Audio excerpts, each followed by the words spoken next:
Hey, welcome to my video. I'm Jennifer Roberts. You're catching me on my YouTube channel, True Divine 44, or you're catching some of that on my Facebook page, True Divine 44. Like, shares, subscribes and comments are greatly appreciated on either or both of those platforms.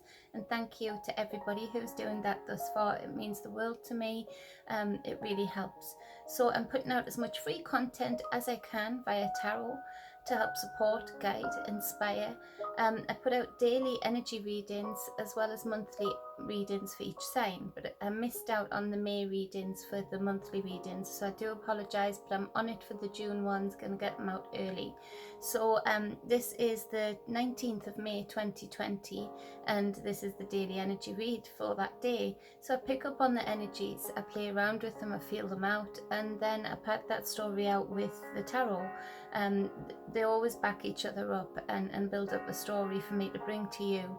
It's up to you to just take what resonates, take what gets you here, not here. Try not to bend any reading to your will, because you can manifest things in your life that you weren't having to deal with or would never have had to deal with because of the power of this. Whether we are concentrating on something that's there or not there, if we concentrate hard enough, it becomes a there thing. So just be discerning for yourself as to what I say. Throw out whatever doesn't resonate and take whatever does. So this is the first card for the 19th of May. It's the King of Wands.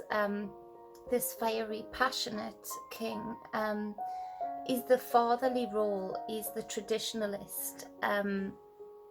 He's a very devoted and professional person. He's very authoritative.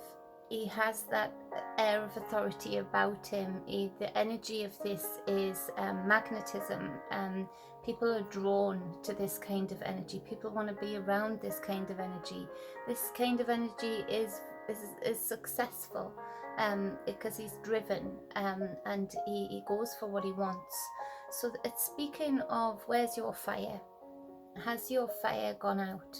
Has your passion for what you're doing, who you're with, has it gone out, or has it diminished to the point where it doesn't feel like a flame anymore? It feels like more of a niggle. I think today it's asking us to look at the parts of our life that we feel fired up about, that we feel passionate about, and the parts of our life that we don't, and what we can do about that. Maybe some of you aren't feeling passionate or fiery about anything. That needs to be corrected, because this is your life, this is your life path, your soul's journey. So it has to, or should be, or you are owed to have a passionate experience after passionate experience, to be able to put your time and effort into something that really fires you up and gets you going, that really makes you want to do it again.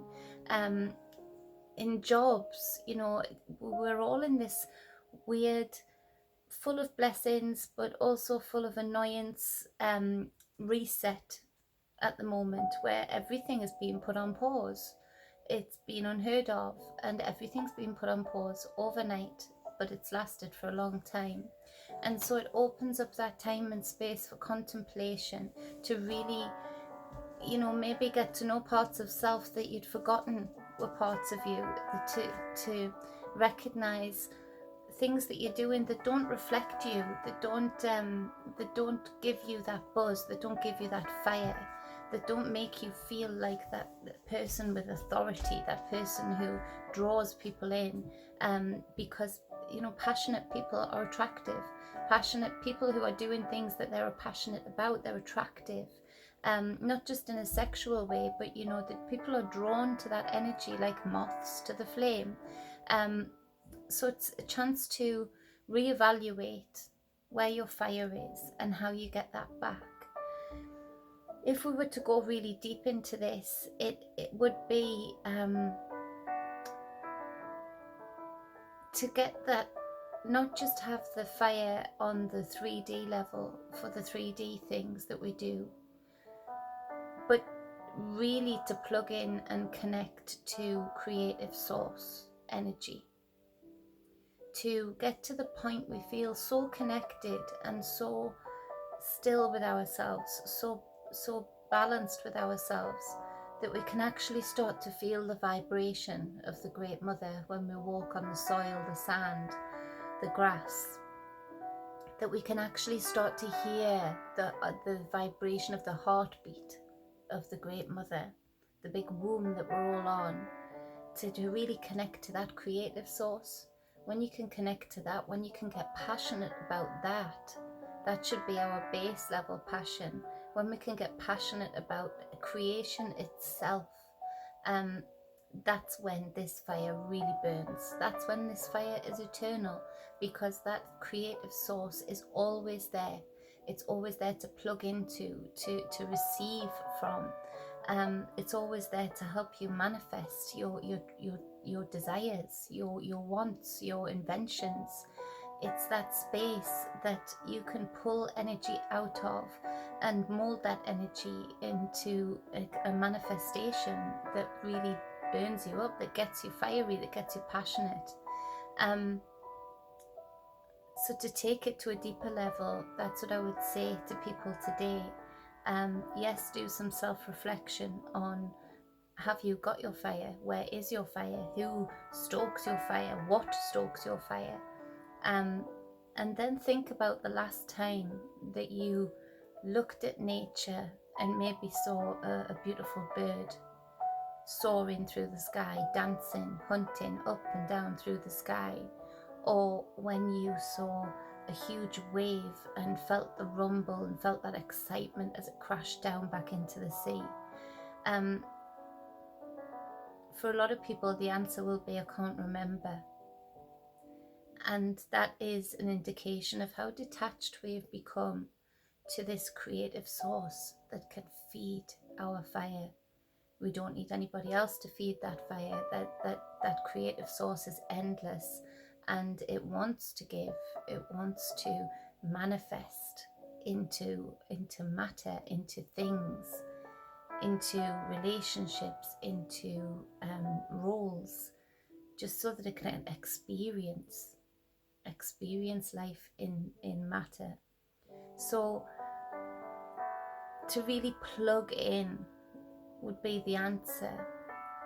To really plug in would actually change a lot about what we're going through right now, and who is in control of us, who is squeezing us into labels, conditions, and all of that, whether that's from the collective stage or in our individual lives.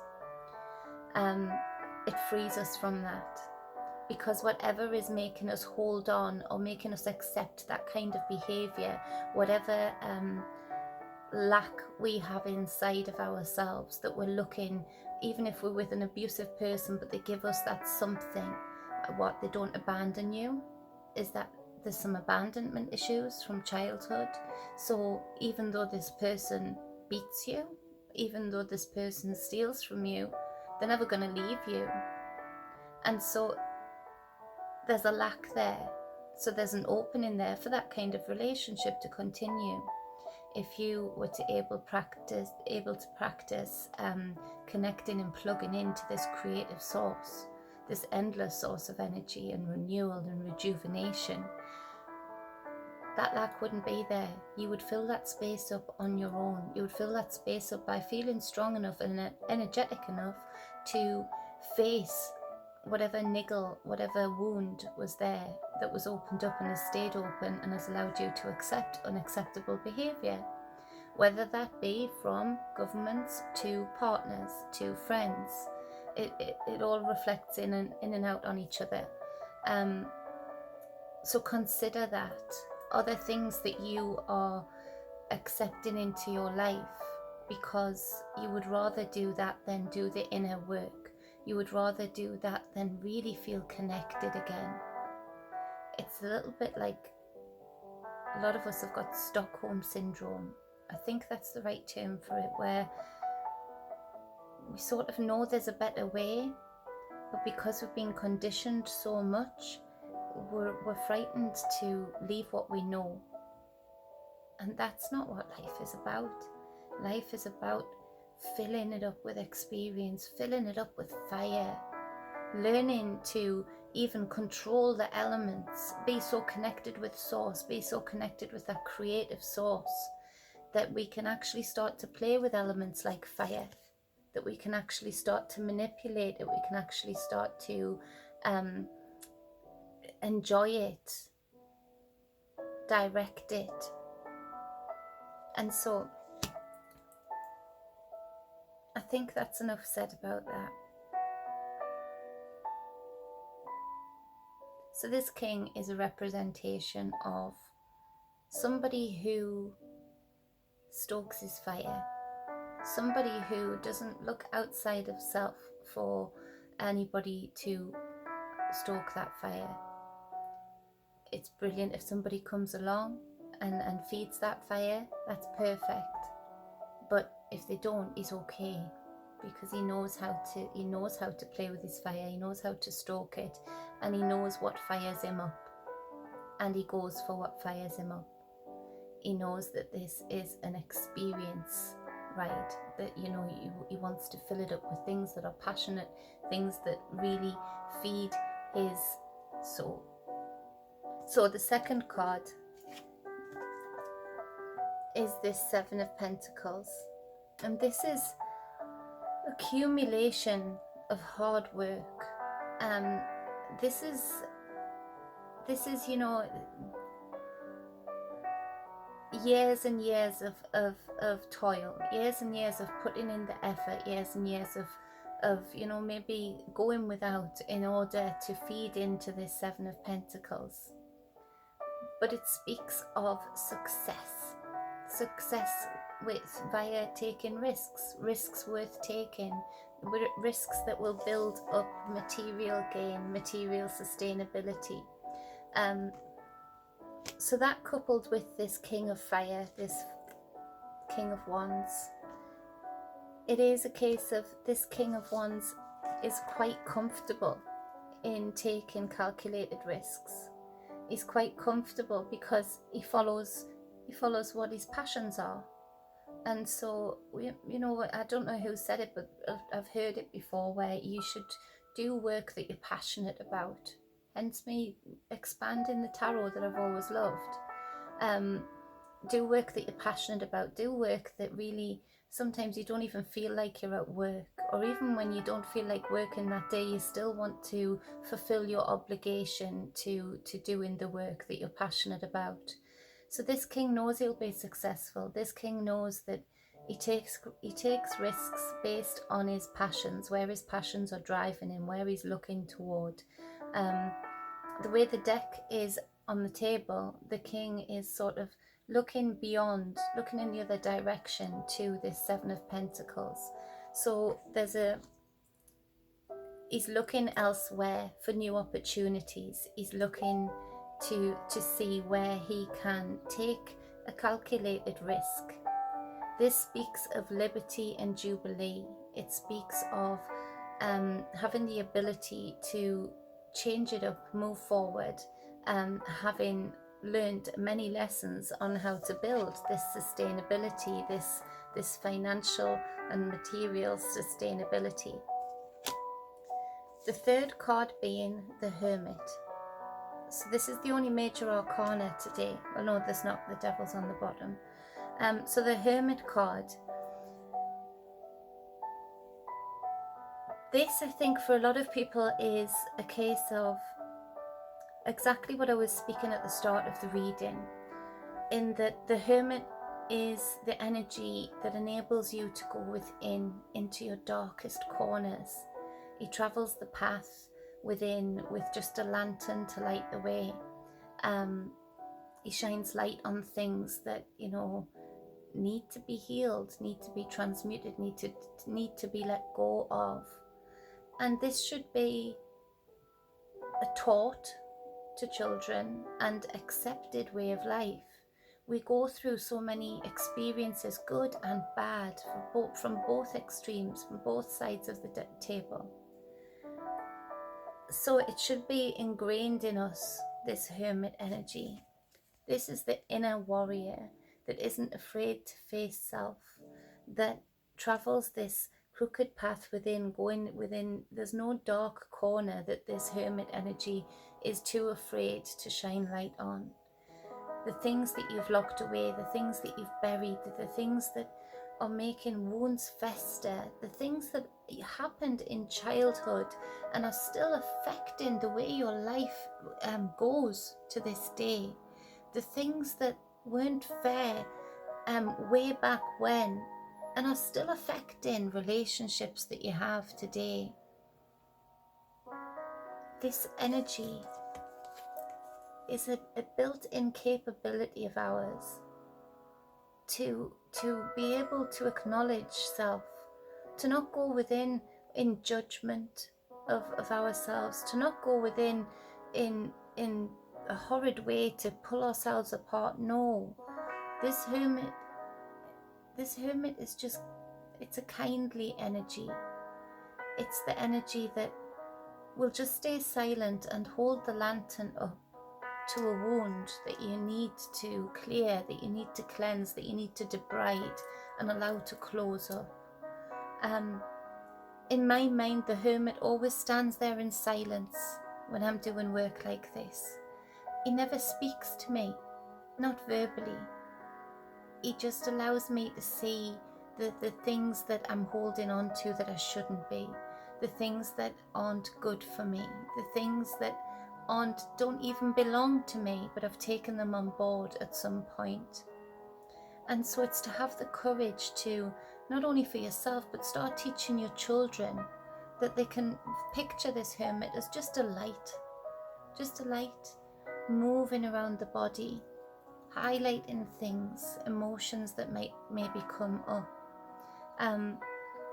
It speaks to true anointing, and that's through the acceptance of things that have gone by and the letting go of and the clearing of things that we don't need anymore. It speaks to the things that we are so terrified of facing. The hermit has the wisdom to know that 9 times out of 10, they're not even as bad. When you actually go and look at them, you can look at yourself as a child and tell yourself as a child, it's okay. You weren't to know. You weren't to blame here. And you can let go of this now. This isn't you. That label doesn't belong to you. As kind as you would be to a child right in front of your eyes. So the hermit doesn't expect you to go within and rip yourself apart. No. The hermit is just this guiding light that shows things up that are holding us back. The hermit ultimately wants to set us free from any dead wood, any weights, anything that will stop us from attaining our true anointing, our true selves, our true optimum self. On the bottom of the deck is the Devil card, and this is very poignant in that underpinning this whole reading is the Devil card is the animalistic, passionate card. So he does go with this fiery king. Yet this fiery king takes on board the message of the devil to say that it's necessary to have that fiery passion, to have that instinct to act, to take things on board and do them and finish them off, and to be passionate about it. But this king's energy is wise enough to not allow that to dip into the extreme. In the extreme, we bind ourselves up with chains. Each label, each condition, each hatred of self, building another link in the chain, tying us to this lower vibration. And when I say lower vibration, it's for want of a better word, because this is, sexual, animalistic instinct, which is a beautiful thing, a passionate thing. It's a beautiful process, but misunderstood a lot in that People are searching for things, but they're searching for things through the lenses of their conditioning, of their labels, of the put downs, of the abuses. And so we search for things in the extreme. And in the extreme, in this lower vibration, i.e., in the pelvic floor, the wet in area, in the 3D body. In this is where things sneak in, like drugs, like being addicted to sex, being addicted to food, trying to fill up that space, that void that the hermit is desperately saying, I'll help you. You can keep that animalistic, passionate desire. I want that. That's what we want in you. But let me guide you. Let me show you where these chains are, where these cords that bind you are, so that you can use this lower base energy, lower vibrational energy in a way that is good for you, like this king does, but not get trapped into the lower extremes that will just keep you in the lower vibration and nothing else. So it's about breaking those chains via the hermit, you doing the inner work first. First and foremost, inner work, and then everything else falls into place. It has no option but to, because you're giving off that vibration of wholeness, you're giving off that vibration of confidence, king of the people, magnetic, discerning, traditional. So it's a pretty awesome reading for whoever that was for, whoever I was speaking to. Just to add about the children with the hermit, because I find this very important, that you can get them to transmute their day or transmute their week, make it fun, imagine a sparkler light, whatever the child takes a fancy to, and just you direct that light just by gently talking. So it's in your forehead right now, and that light's going to move down your nose, and you just either think about your day or your week and the things that happened in it, or you can talk to me as I'm talking to you about the things and feelings that come up. Mostly, hopefully, children will be saying, I had so much fun with my friend, I had so much fun doing this. But then it does give them that opportunity, and it makes it normal for them that self-reflection is a part of us. It's a part of our toolkit to continue to make ourselves whole after every experience, good and bad. That we have the capacity to do that. We don't need to look outside of self. Preparing your children like this, and we've been given this huge opportunity to do so, because we're not getting fined from the schools or getting arrested for them staying off.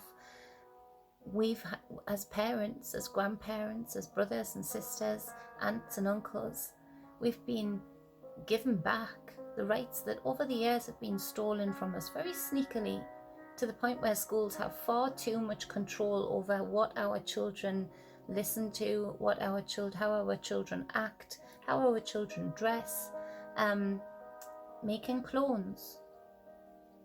This way we have the opportunity to teach the children, our children, about things like this that they're not getting taught. In my knowings, the ancient ones may put great emphasis on children knowing their inner grounds first and foremost.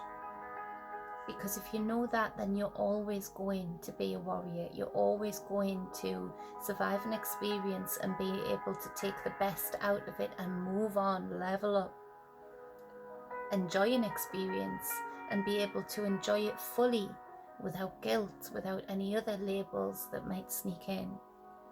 So really, really start to do that with your children, with your grandchildren. If they're not quite ready to do the light yet, just making a point of asking them about how they felt when they were playing football, how they felt when they, helped at the shop to put things in the basket, just so they start to get used to that self-reflection process, to looking at themselves and evaluating the circumstances or what they enjoyed, what they didn't enjoy, and then they can start to go deeper over time. Why didn't I enjoy that? Why did that person say that to me? Oh, it's not about me. They've got issues. You know, it gives them that tool belt that the children have been lacking for too long. It gives them that direction, and it saves them in later life from making decisions that will keep them in the lower vibration, from getting addicted to things that will keep them locked away in a prison that isn't pleasant for anybody. So we've been given an opportunity, and it's for us to not procrastinate over this, to be this traditionalist, whether you're a male or female, to take on this divine masculine role, to make sure that stuff like this gets done in this time that we've got. Because ultimately our children have been greatly affected by conditioning, particularly in the last few years. So let's take this opportunity that was maybe meant for harm to make even more good, and prepare our children for a world where they know they can manifest their desires. They know they can work and attain. They know they can stay whole even if they go through a breakup. They can stay whole. They don't have to run to something to forget about it. They have the ability, because they've been taught from a young age to self-reflect. They have the ability to transmute energy. How powerful would that be if we could implement that in this time and reverse some of this conditioning in our children? How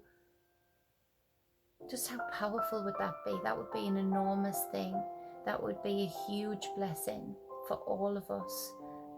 So it's up to us to not procrastinate and take the time to do that. I really believe so. So I hope that helped. That's the 19th of May 2020. If you would like a private reading with me, you can book in with the details above or below. I think it's below. Or you can message me on Facebook Messenger at TrueDivine44. Please like, share, subscribe. I really do appreciate that, and much love. Be balanced and whole always. Mwah.